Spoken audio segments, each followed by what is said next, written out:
here's the whole idea of a blockchain is if we sit down and so blockchain verifies the original at a very high level, but here's how it works. Let's say we go to play Monopoly. This is the best way to describe it. 4 of us sit down to play Monopoly. And with Monopoly, there's a bank, and then each of us have the money in the game, and we set it out in front of us, right?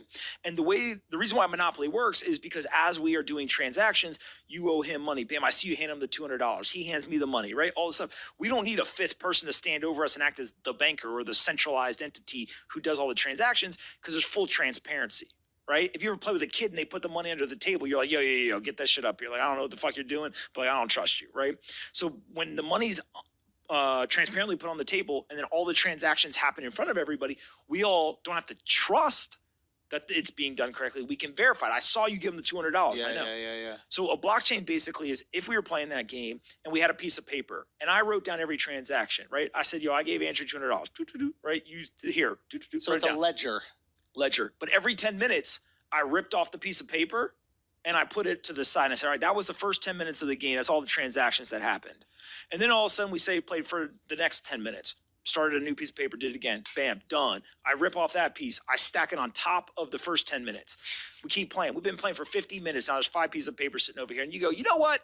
I think that you owe me $30. I can say, no, actually, in minute 32, let me go back to the transactions and I can show you that I gave you that $30 already.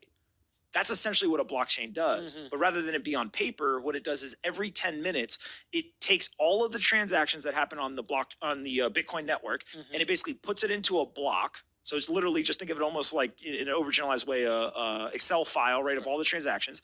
And then there's people who run the network. They validate, yep, looks good. And as long as more than 51% of people validate it, they chain the block of transactions to the last one. And it goes all the way back to the beginning. So from January 3rd, 2009, you can go back on a blockchain and see every single transaction that's ever happened in this network. So it's literally blocks of transactions that are chained together. Bitcoin blockchain.